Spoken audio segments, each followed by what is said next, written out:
bem-vindos. E frequente. Jovem tempo. A gente agradece. E os que vieram pela primeira vez, sejam bem-vindos e continuem a vir essa abençoada casa. Também boa noite aos nossos irmãos desencarnados que aqui vieram, líderes, complementares, e aos irmãos desencarnados que foram trazidos na noite de hoje, que possam se sentir em casa. Então, para nós nos harmonizarmos, convidamos a nossa irmã Suzy que faça uma leitura de Sementes, Senhor e Mestre. Gentileza, doação mais importante. Existe uma doação mais importante que as demais, a do teu tempo aos semelhantes. Se o que doas do que retens vale muito para quem se encontra na prova da penúria material, para ti o que vale mais é a doação do que te esforças para ser. Em contato direto com os necessitados é que conheces o teu conteúdo. O braço que estendes na oferta que fazes, ainda de certa maneira, fixa a distância entre ti e o próximo.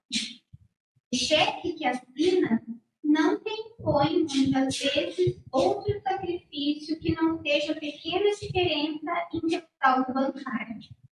O que encarrega outrem de levar impede-te de ver e de sentir, para que te possa operar em mais profundas transformações. Da caridade, é preciso que possuas não apenas os olhos e as mãos, mas também o coração.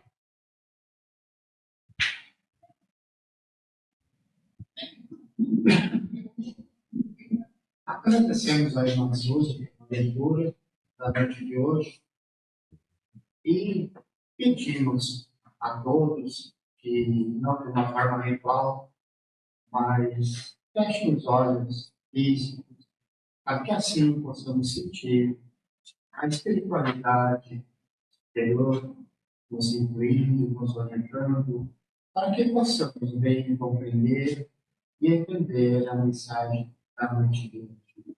Pai de infinita bondade, amado Mestre, queridos mentores que aqui se encontram na noite, pedimos um amparo, para assim, Pai, para assim, Mestre amado, para que os nossos queridos mentores possam nos amparar e intuir, para que possamos entender e compreender que o querido irmão veio-nos forte.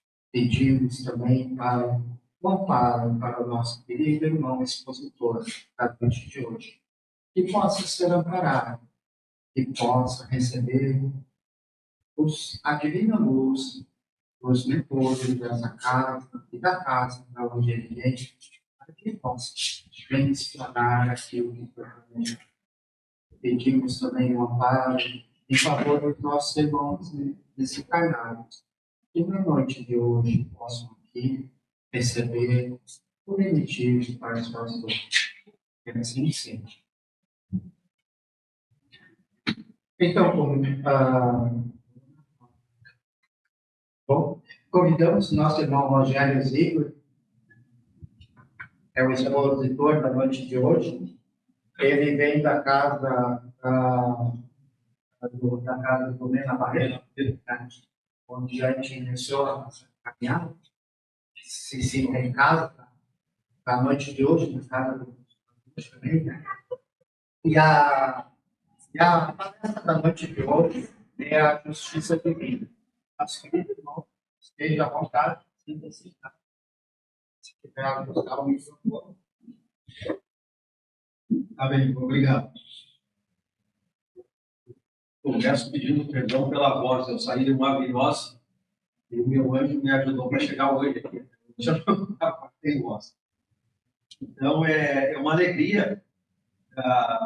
Estive aqui na última vez, ainda não tinha casa nova.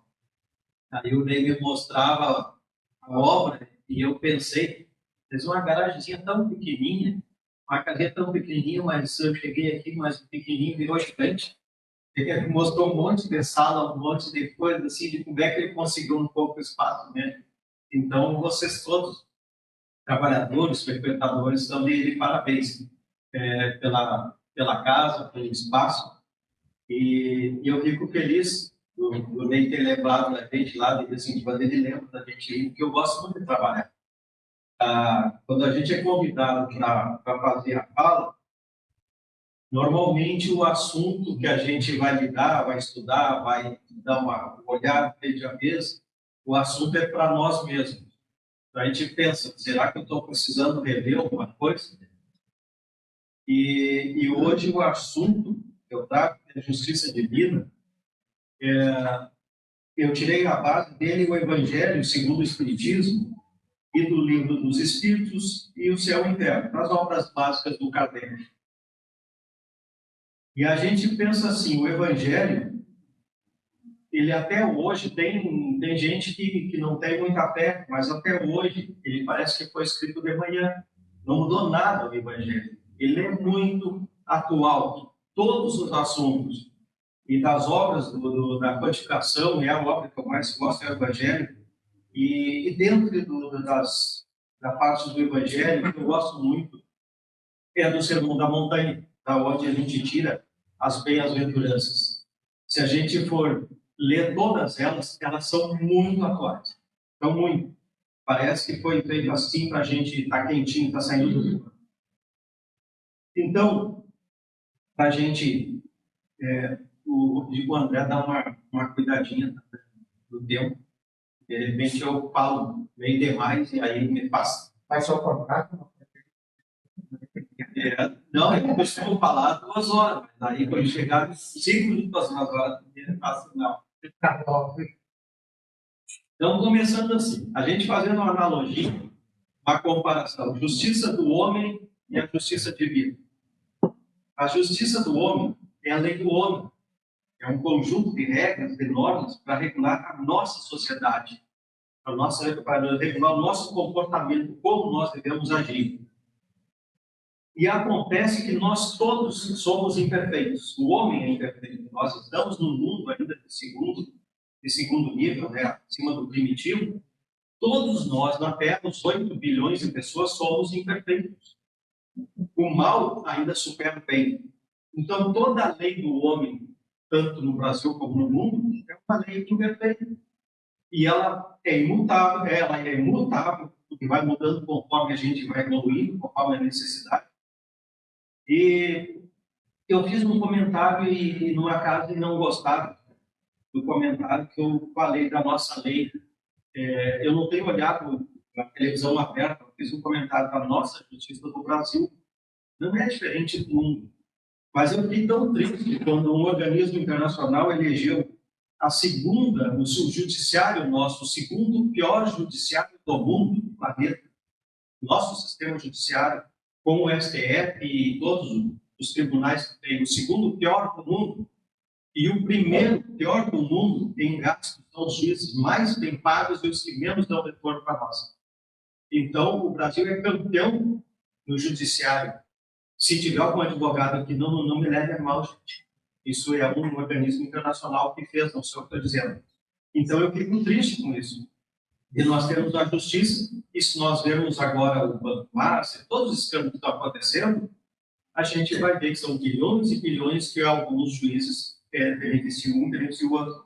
Eu não tenho partido político, não tenho nada a ver com política, mas me dá uma tristeza do judiciário, que deveria estar ajudando a gente, ser considerado. Nós só perdemos para a Venezuela, o pior país do mundo em justiça é a Venezuela.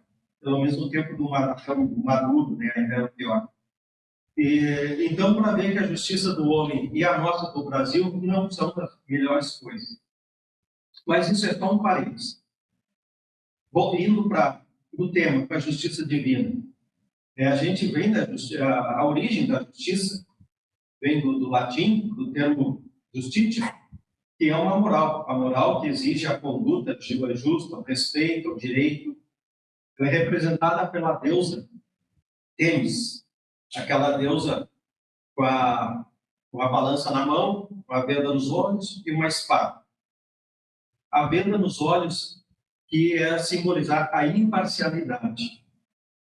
A espada é o símbolo de força, de impor o direito, de autoridade. E a gente vê muito autoritarismo em vez da autoridade. E a balança, que seria o equilíbrio, a ponderação dos interesses das partes. Todos são iguais, têm os mesmos direitos perante a lei.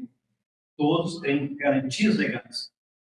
Só que, na minha visão, eu vejo que a deusa tirou a venda dos olhos e se tornou parcial, porque o pobre, o negro, o indígena, é o que não tem condições, não tem a justiça igual do branco rico, né? A espada, a pessoa do baixo está valendo, é um símbolo de autoridade, e a balança, a gente vê que quem tem mais dinheiro no bolso pode mais do que tem menos. Então, a balança também está desequilibrada.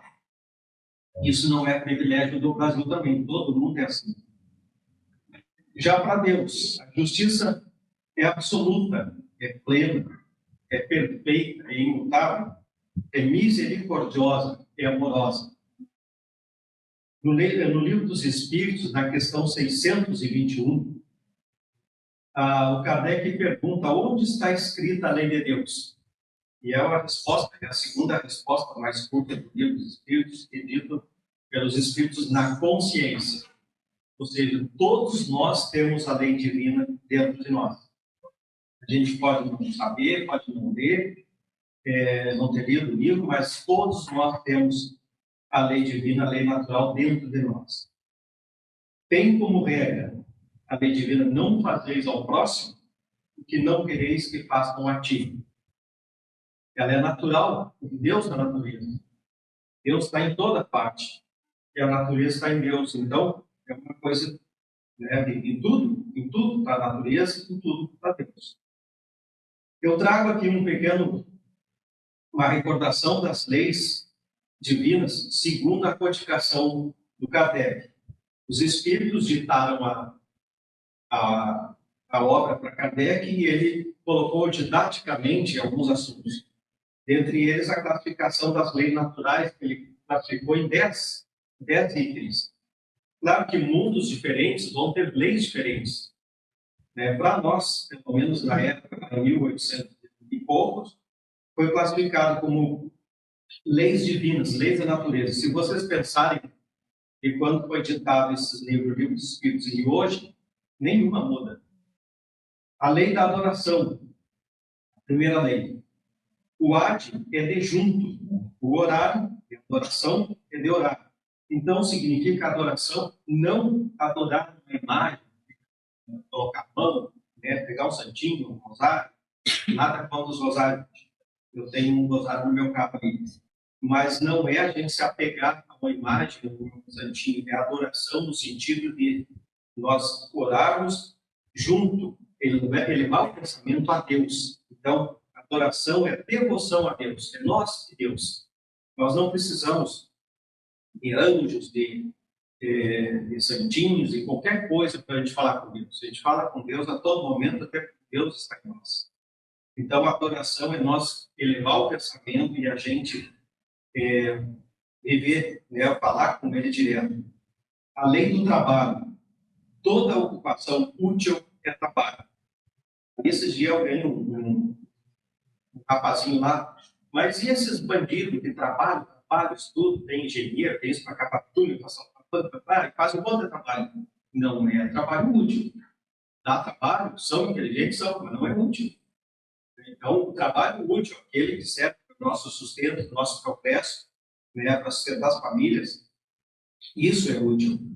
O trabalho nos leva ao conhecimento, nos leva ao progresso, à evolução material e espiritual, que nos leva à felicidade, que é onde nós vamos chegar. Nós vamos chegar, todos nós aqui vamos chegar à angelitude, no mundo celeste. Essa evolução material, nós estamos no mundo material. Tem gente que se preocupa, mas a gente tem que ter menos material. Nós precisamos de uma roupa, de um calçado, precisamos de um carro, nós estamos no mundo essencialmente material. Só que a gente precisa ter um equilíbrio com o mundo espiritual. Então, a gente ainda tem essa parte material. Na 3, a lei da reprodução é a perpetuação das espécies. Se nós tivéssemos um sexo só, não tinha como reproduzir. Aí vem toda a discussão hoje da sociedade da moda, da questão de gênero. Então, também, eu não discuto, não critico nem nada, mas para mim existe o feminino e o masculino. Outras classificações, denominações, fica por conta da época, de cada um. Convívios, que a gente também, eu não tenho nenhum preconceito. O pessoal fala, mas as relações homofóbicas, eu acho assim, homem, mulher, mulher. Eu tenho uma teoria, estão felizes? É o suficiente, mas 2 iguais não vão se reproduzir. Se fossem todos assim, a espécie se extinguiria. Na 4, a lei da conservação. Essa lei é uma lei instintiva e necessária à conservação das espécies. Isso aqui na lei da conservação, eu digo que em muitas situações a gente mesmo, nós espíritas, dependendo da situação, nós podemos deixar de ser até pessoas espíritas, nós agimos como animais. Numa situação de perigo, a gente vê, por exemplo, pessoas que reagem a um assalto. Eu, se fosse assaltado, não saberia a reação, mas talvez ficasse quieto. Mas tem gente que reage.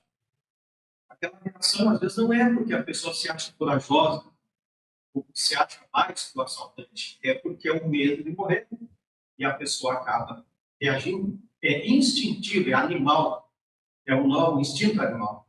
É o mesmo com um cachorrinho que a gente, às vezes, vai colocar a mão ali, ele morre. Não é porque ele é bravo, é porque fica com medo. Então, a lei da conservação funciona na parte instintiva, que é necessária para a gente conservar a espécie.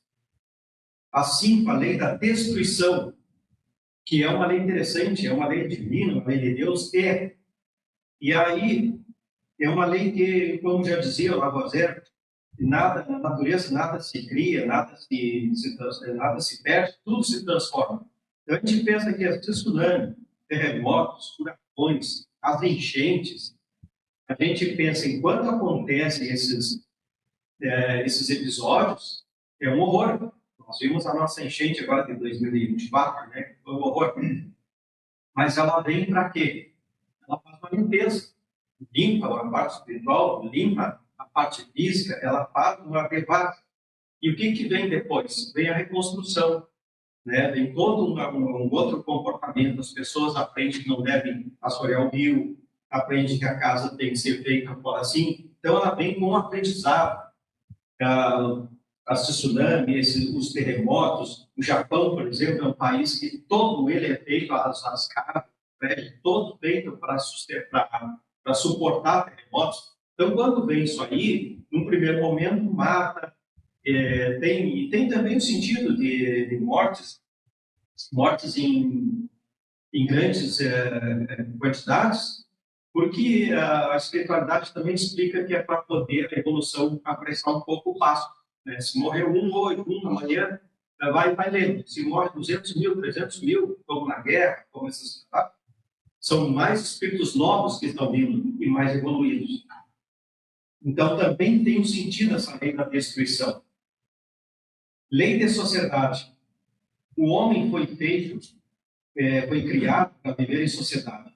E não só o homem. A gente fala aqui, justiça divina e falando em homem, mas não sei se alguém de vocês já viu como é que é um formigueiro por dentro.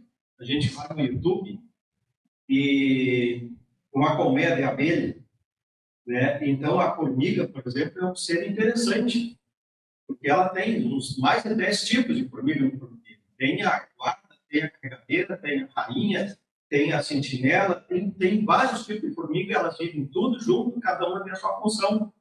É um bicho que vive em sociedade. As baleias vivem em sociedade, os lobos vivem em sociedade.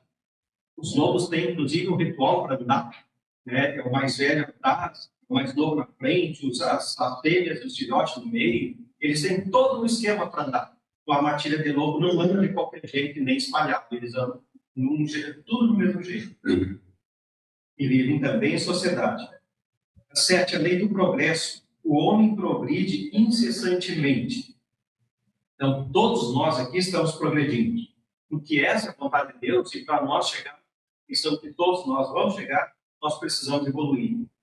O que difere um do outro, cada um de nós aqui, cada um na face da terra, é a maneira, é o tempo, né? Uns evoluem mais rápido, outros menos rápido. Então, quem se dedica à espiritualidade, é um passo maior. Quem não se dedica, vai custar mais. Mas todos vão chegar, todos vão progredir. O 8, na lei da igualdade, todos são iguais perante Deus. E já é o que eu falei da justiça do homem, nem todos, né? Deus não privilegia, não dá o privilégio para aquele que vem aqui falar, para aquele que está na rede única, para aquele que dá um passe, né? Para o pastor, todos são iguais. Não tem mais rico, mais pobre, né? Negro, branco, Deus, todo mundo é igual.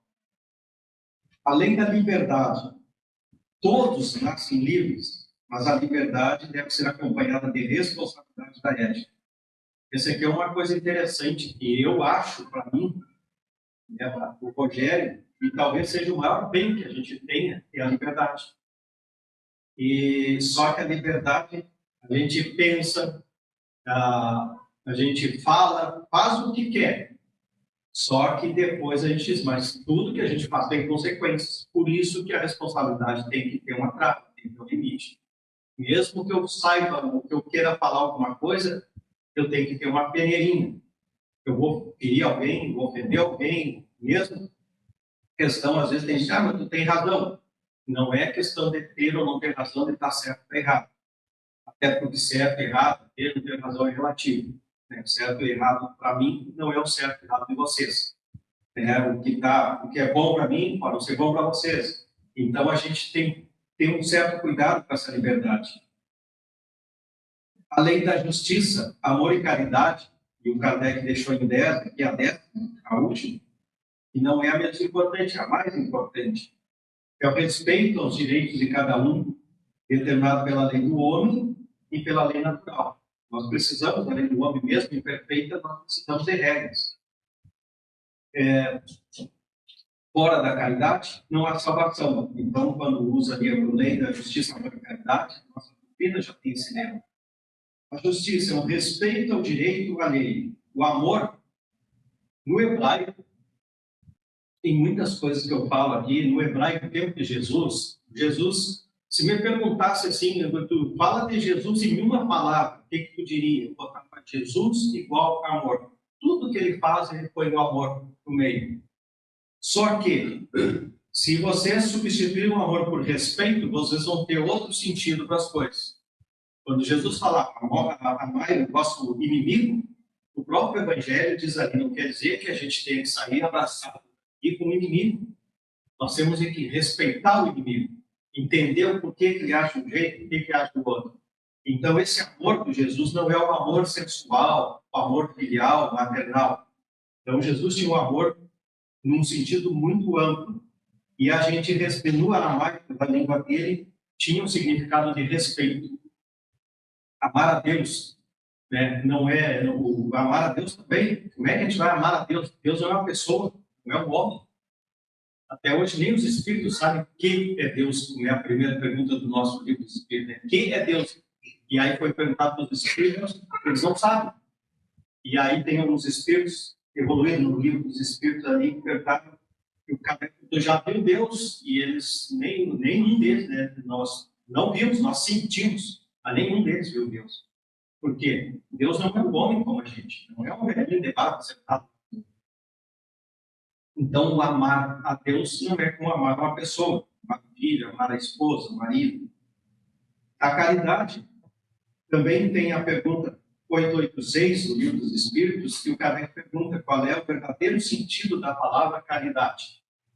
E aí, para quem estuda os Espíritos, para quem leu o Livro dos Espíritos, tem uma siglazinha ali que é o BIP, que é a benevolência para com todos, segundo Jesus. Ele reduziu essas 3 coisinhas. A indulgência para as imperfeições alheias e o perdão das ofensas. Eu disse 3 coisinhas, né? Que parece BIP, 3 letrinhas e 3 coisinhas. E para o Chico Xavier, eu tenho como maior médio que já passou na humanidade, para nós, no Brasil principalmente, né? o Chico Xavier, numa entrevista, ele diz que o perdão das ofensas é a virtude mais difícil de ser praticada.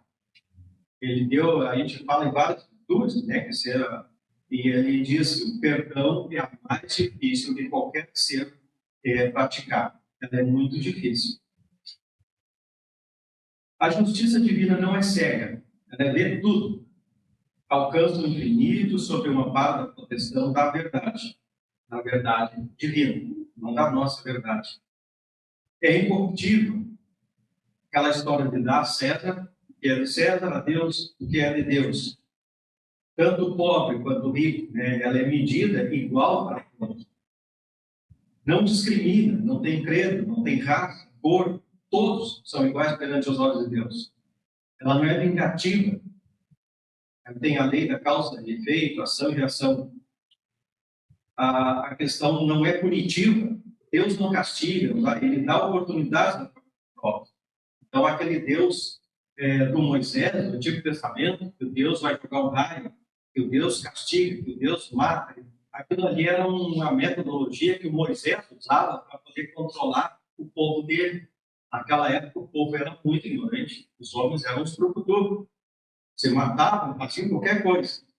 E aí tinha a lei do talhão, que é aquele que é olho por olho, dente por dente. Se eu matar o filho de alguém, aquele outro lá tinha direito de matar o filho meu. Se eu roubasse uma galinha de um, e o outro tinha direito de roubar um boi meu. Era a lei do Moisés. O Deus permitia matar e roubar para compensar. Na época dele, na época antiga, quando veio, 1500 depois veio Jesus, ele transformou tudo isso aí e teve 2 mandamentos, que é o amar a Deus acima de todas as coisas, o sentimento, todo ser, e amar ao próximo como a si mesmo.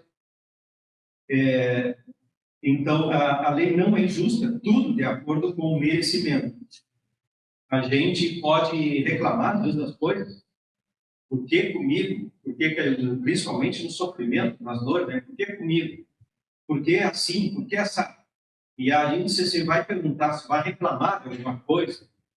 Digamos que aconteça alguma coisa comigo agora, né? Aconteceu hoje. Por que foi comigo? E aí, de repente, eu me pergunto, mas será que podia ser com o meu amigo, com o meu vizinho, com o meu parente?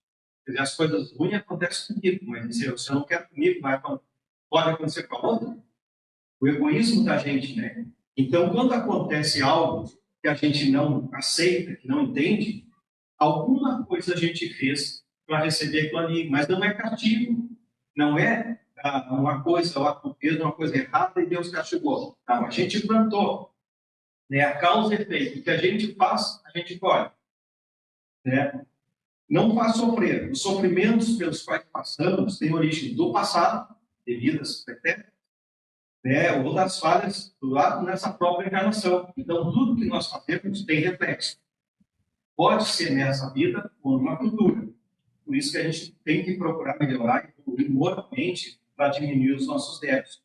E nós vamos ter que corrigir eles. Não é pagar, né? A gente não pagar nossos erros. Não, a gente não paga, a gente corrige. Ela não privilegia nem recompensa. E Deus é bondade.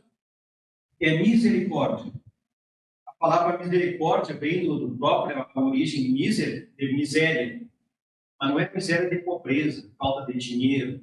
É a miséria de falta de acolhimento, de sentimento. Então, aquela pessoa, a pessoa miserável, a pessoa que está faltando amor, está faltando. Então, você ter misericórdia é ter compaixão de alguém. O corte, que é de coração, a gente associa sempre o coração ao sentimento e a razão ao cérebro. Então, a misericórdia é fazer o nosso pensamento pelo bem de alguma pessoa, pelo coração. Então, se sentir na situação do outro. Por isso, você tenha misericórdia do fulano. É se colocar no fulano de alguém, né? No lugar de alguém. Ela é corretiva.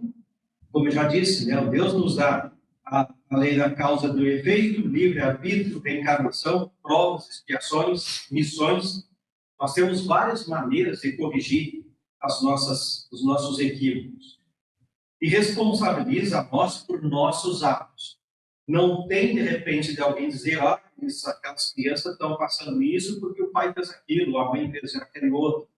ninguém passa por uma situação provocada por pais, avós ou por filhos. Cada um de nós, criança, adulto, velho, vai responder pelos seus atos.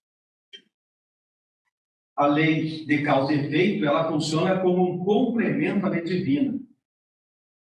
Falei também, a semeadura é facultativa. Todo mundo já ouviu falar, né? A colheita é obrigatória. Ninguém de nós planta uma bananeira para crescer bolo. A gente que planta, a gente colhe.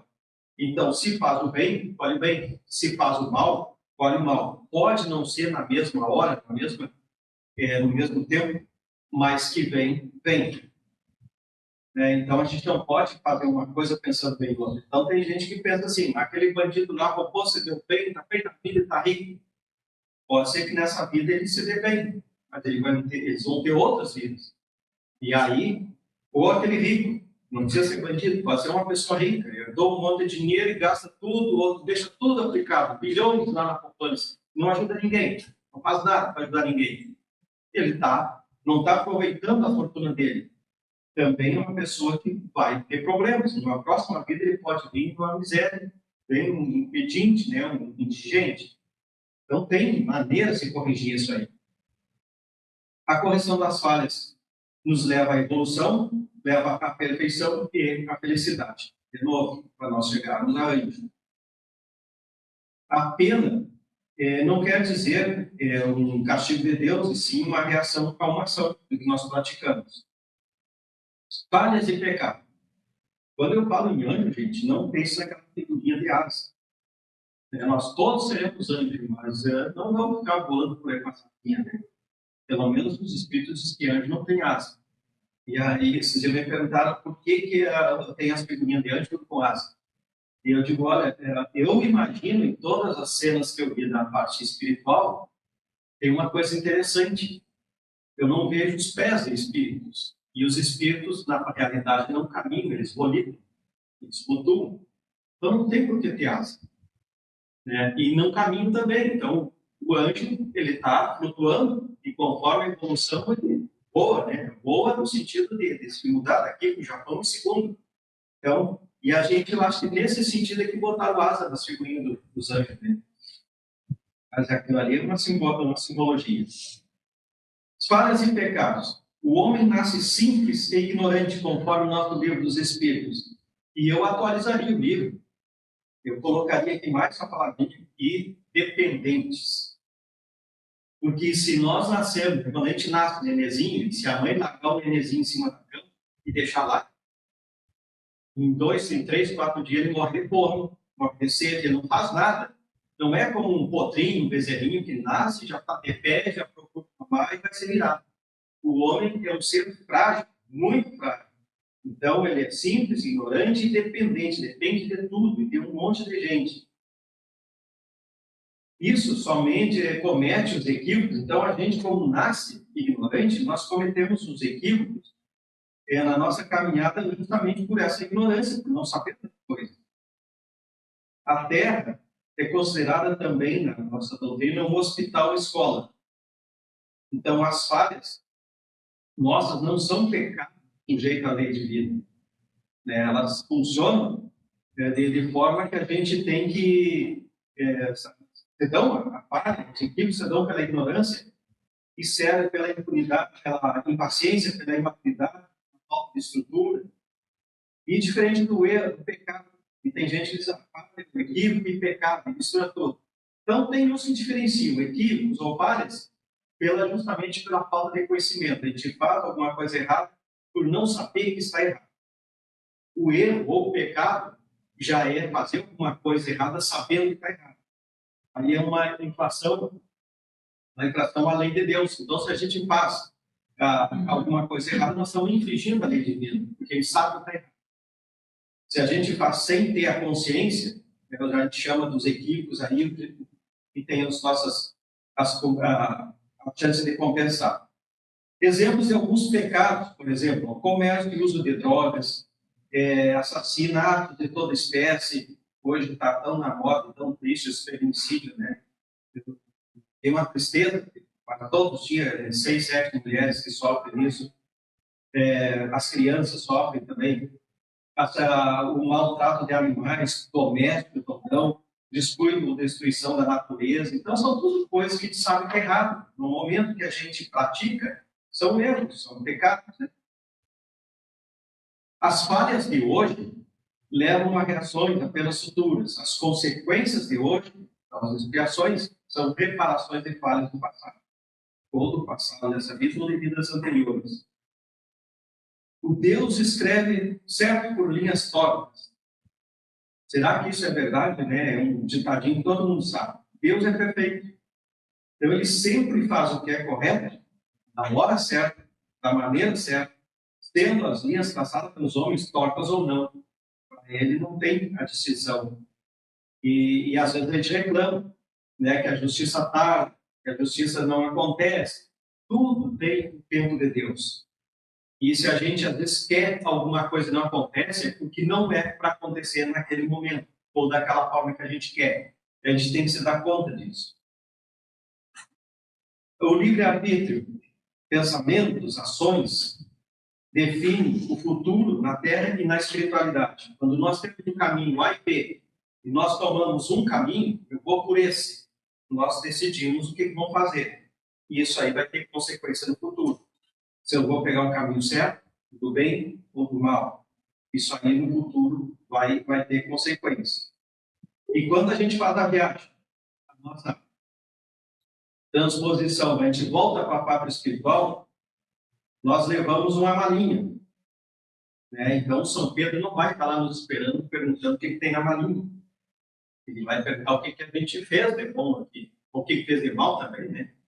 Porque o que nós levamos na mala são as virtudes ou os vícios. Nós podemos levar o amor, a educação, a bondade, a tolerância, mas podemos também levar o ódio, o orgulho, o egoísmo, os sentimentos, o que a gente aprende, o rancor, as mágoas, tudo a gente leva também. Agora, o carro, a casa, o iate, o avião, isso aqui fica tudo aqui. O dinheirinho no banco lá, gente que não abre mão, não compra um sorvete ali para não botar a casinha fora. Mas fica tudo aí, não adianta. Isso não quer dizer que a gente tem que chegar em casa agora e gastar tudo também, né? Nós temos que ter equilíbrio nas coisas. Cuidado com os pensamentos e palavras. Não desejar mal a ninguém e nem fraquejar. Isso é uma coisa que eu vejo muito e às vezes a gente não chega a dar conta. E eu falei no início lá que eu já faz muito tempo que eu não olho uma televisão aberta e quando a gente olha no noticiário, só dá raiva da gente. Não tem uma notícia boa. Eu acho que hoje eu estava escutando o rádio, antes de vir para cá, estava falando no café, teve uma notícia boa ali no rádio, mas na televisão não se vê nada que presta. E quando a gente vê uma notícia ruim, ou uma imagem, não precisa nem falar, o que vem na cabeça da gente? É automático. A gente vai desejar alguma coisa ruim para quem praticou alguma coisa. Isso é automático, não tem como a gente evitar. Como é que a gente faz para tentar amenizar? É tentar trocar a frequência. Nosso pensamento é que nem o rádio, como eu falei. Tem o rádio FM X, a Y, então quando a gente está numa frequência, eu estou numa rádio que a programação está ruim, eu boto outra. Se eu estou olhando uma imagem ruim, troco meu pensamento, vou desligar e pensar outra coisa. Tenho que fazer um exercício, porque é o pensamento negativo que a gente faz, baseado naquela imagem negativa, que é prejudicial para nós também. Eu pensando aqui, ó, nesse caso, teve há bem pouco tempo agora, já saiu da mídia, graças a Deus, a historinha do cachorrinho, o Orelha de Santa Catarina. Quem de nós aqui conheceu o Orelha? Ninguém. Quem conheceu os 5 garotos que mataram o cachorrinho? Ninguém. Mas quando disseram que os 5 guris lá chegaram nos Estados Unidos e mataram o cachorro, quem é que pensou, coitadinho dos guris? Eles devem estar passando por um trauma e que eles estão com um problema. Não, todo mundo queria. Uns queriam matar, outros queriam prender, outros queriam diminuir a maioridade para 10 anos, para botar eles na cadeia. Surgiu tudo que foi coisa negativa. E a gente não sabe qual é a situação. Quem são esses guris? De repente estão com um problema psicológico, estão com um problema de família.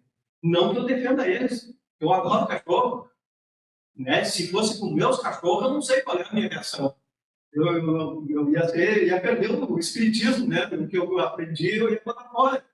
mas assim, ao longo, né, lá em Santa Catarina, a gente não sabe nem o que é, mas o que acontece? A mídia foca tanto na violência que a gente pensa que fica com raiva da violência, fica com raiva dos guris. Então, graças a Deus, passou um pouco agora. Estou mais envolvido com o Banco Massa que com o cachorrinho, ainda bem. Porque isso leva a gente e depois a internet facilita isso. Tu pega uma reportagem, dá um clique e passa para outra, um clique passa para outra, e aquilo vai dando link, dando like. Boa a informação. Então é um perigo essa questão do pensamento, das palavras, do falar. Correção das falhas. A justiça divina se utiliza da reencarnação com o objetivo de corrigir as falhas também. Quanto maior as falhas, maiores serão as provas e expiações e o número de reencarnações. Então, ou seja, quanto mais a gente errar, mais nós vamos repetir. Como eu falei lá, nós somos um hospital-escola. Funciona exatamente como uma escola. A gente está num ano, reprovou, o que acontece? Vamos fazer o ano de novo. Se bem que agora é proibido reprovar. Não pode mais reprovar. No meu tempo de comigo de reprovar. E aí, se reprovou 2 vezes, volta a terceira. Né? E aí, até passar na prova. É assim que funciona a vida. A ajuda divina nós temos, lá temos o Deus está em nós somos filhos dele. Funciona através, nós não precisamos ser perfeitos, nem ser ricos e fazer filantropias e dar dinheiro e fazer uma coisa. Nós podemos ajudar fazendo prece. A oração com fé, não aquela oração decorada, bonita, né, que vai lá como os fariseus faziam. Então, uma com fé, ela traz os bons espíritos e, muitas vezes, pelo merecimento, nós somos atendidos. E aí vem aquela coisa, nós merecemos, quando a gente faz a prece e pede alguma coisa, minha prece sempre é agradecendo primeiro, e depois o pedido. Então, se eu peço, eu tenho merecimento, eu sou atendido. A oração sem fé, aquela oração vazia, e muita gente faz só da boca para fora, faz decorado, não sabe nem o que ele está falando ou lendo, né? Então atrai maus espíritos e uma grande probabilidade de não ter atendimento. Prática do bem. Além da oração, para a gente se dar bem com Deus, ter Ele como nosso parceiro sempre. Praticar o bem. Corrige as falhas, ajuda com o retorno que fizemos, né? Seja no mundo material ou espiritual. Então, através da solidariedade, saúde, nos dá evolução material. E eu tenho, assim, como exemplo, tem gente que diz não sabe o que vai fazer, praticar o bem. Aí já vi assim, não, mas eu não faço mal para ninguém. E esse dia eu perguntei, mas faz o bem? Também não. Então já está fazendo mal. A gente não mata ninguém, não rouba, não faz nada de mal, mas também não faz nada de bem, está fazendo mal, alimentando. Então, o que a gente pode fazer? Filantropia, voluntariado, vai para o centro espírita, vai para a igreja, vai para o centro comunitário. Nós temos um monte de gente precisando, toda hora. É comida, é roupa, é medicamento. Eu tenho alguns grupos, assim, nós estamos reconstruindo uma casa lá no Porto Sol, agora que pegou fogo. E eu estava viajando em dezembro. E eu estava meio frustrado, meio babaca. Perdi a esposa há pouco tempo, né? E nós agitávamos muito, nem sabe? Nos natais, aí, com brinquedo e coisa. E aí o Natal ficou sem graça esse ano, né? Eu vou embora, vou lá para São Paulo, tenho um filho lá, vou esquecer o Natal lá com o filho. E aí, naquela semana, me liga o seu Francisco. Aí me pediu para ajudar as crianças, 1.000 e tantas crianças. Pá! E eu não tinha nada armado. Não tinha dinheiro para fazer campanha, não tinha nada. Em 4, 5 dias eu juntei quase 3 mil reais, né, com os amigos. Aí comprei todas, comida, brinquedo, refrigerante, fui lá e fiz uma festa. E eu digo, mas eu não queria fazer uma coisa mais da mulher, eu acho que o plano espiritual me cutucou, vai lá fazer. Não deixa de ser preguiçoso. E aí, fui para São Paulo. Cheguei em São Paulo lá, dia 30, veio a notícia. Pegou fogo na casa do Francisco. O homem que faz bem para toda a comunidade. Pegou a casa. Aí eu disse, seu Francisco, o senhor me aguarda que eu voltar aí, que eu vou chegar. Nós vamos dar uma agitada aí. Já conseguimos um monte de material. Essa semana já botamos a cobertura da casa e já estou fazendo um movimento lá também. Não só eu, né, gente? Um monte de gente envolvida para a gente botar a luz e piso, tudo. E aí a gente acaba se envolvendo e eu envolvo bastante gente também. Tem gente que gosta do trabalho e aí eu não sei o que eu vou fazer, não sei como eu vou fazer, mas vou te dar o dinheiro. E já é fazer uma coisa. Aí eu pego o dinheiro, vou lá, compro o material, compro cimento, compro isso. Então a gente consegue movimentar. E isso é boa ação também. E quem tem tempo, quem pode fazer, vai lá fazer alguma coisa. Isso é uma beleza. Ele tem uma cozinha comunitária, nós vamos fazer toda a cozinha dele. Precisa de gente para ajudar a distribuir, cozinhar. E tem pessoas que não têm o que fazer, é só a gente visitar algum ambiente assim que a gente vai ver. Aqui perto de vocês tem um monte de lugar que eu já trabalhei também, que era mais lugar. E aí, a construção do templo interior. Então, para a gente falar com Deus, a gente precisa de um templo, né, gente? Daí, quando fala em templo, todo mundo pensa na igreja, uma casa nova, como agora, Consolador, né? Um templo bonito. Mas qual é o templo que o Deus mais admira? Não é nenhuma catedral, não é uma casa bonita, é o nosso interior. Então, o templo melhor para Deus, o mais bonito é o nosso peito, né? E nós devemos a cada dia colocar um tijolinho nesse. Ele não termina nunca o templo em nós. A cada dia nós temos que botar um tijolinho. Todos os dias bota um tijolinho. O que é o tijolinho? Uma boa ação. Cada vez que a gente faz uma ação boa, nós estamos levantando o nosso templo. Se a gente bota um tijolinho, uma boa ação, amor, educação, retidão, humildade, trabalho, indulgência, nós botamos um tijolinho tipo aquele de 21 furos para fazer a parede à vista, né? Fica todo parelhinho, bonitinho, depois inverniza. Fica um templo bonito, né? Aprumo. E se nós colocarmos o egoísmo, o orgulho, o rancor, o ódio, a inveja, o vício, a ociosidade, que é o não fazer nada, não fazer nada, a intolerância e outros tantos, aí vão ter aqueles tijolos tudo esfarelado, tudo quebrado, tudo torto, vai ficar o tempo todo caindo de um lado para o outro. Então, vamos construir um templo bonito para Deus. Não para os outros olharem, para nós, para Deus olhar dentro de nós. E algumas conclusões, então, do nosso estudo. Deus é sábio, coloca a justiça em nossas mãos e em nosso coração.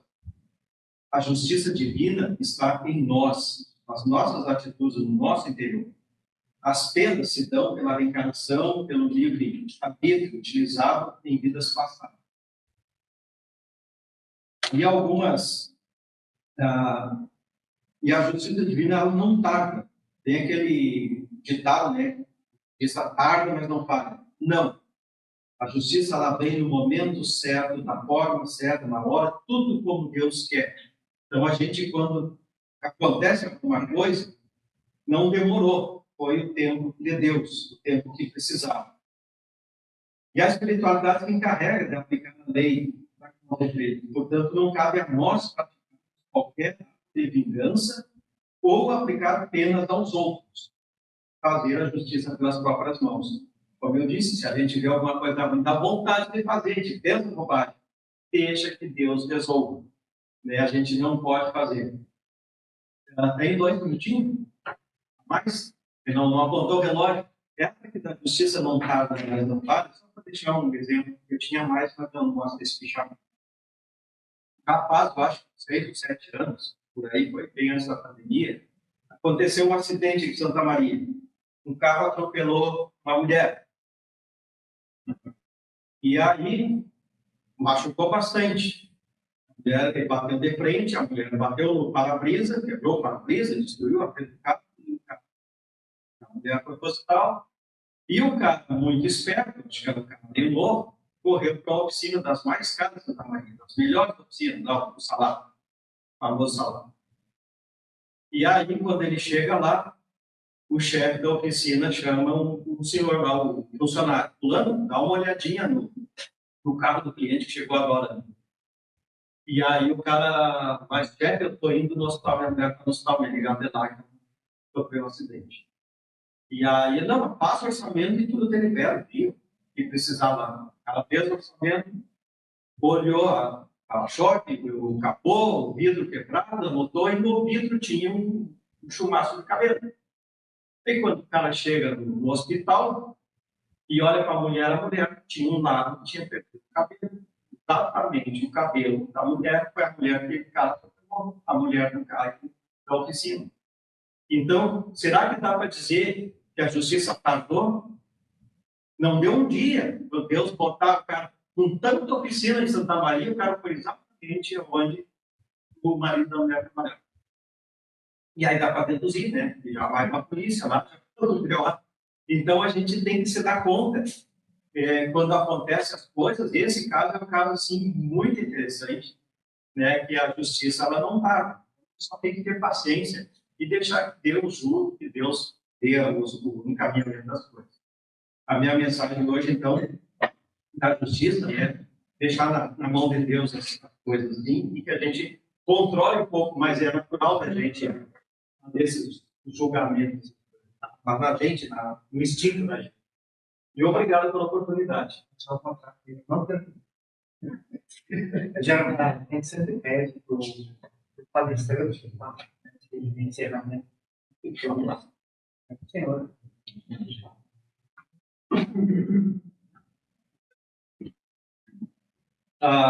Jesus, no Sermão da Montanha, lá em Mateus, ele nos ensinou a orar. E aí ele disse que quando quiseres falar com o Pai, né, ele retira-se para um aposento e em secreto ore para o Pai. E o Pai em secreto ouvirá, né, a tua prece e atenderá. Então, o retiro para o aposento é justamente o que a gente sugere de fechar os olhos físicos. E o aposento é o nosso interior.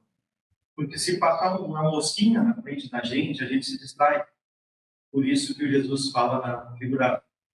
E então o retirar, né, é fechar os olhos, e o aposento é o interior da gente. Por isso essa sugestão. Então vamos à nossa prece.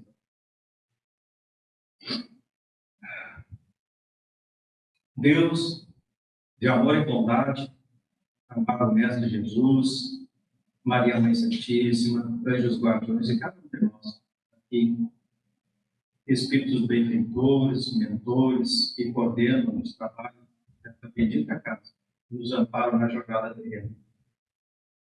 Que a luz se faça presente nesse momento de conexão com o coração aberto, manter os nossos pensamentos elevados.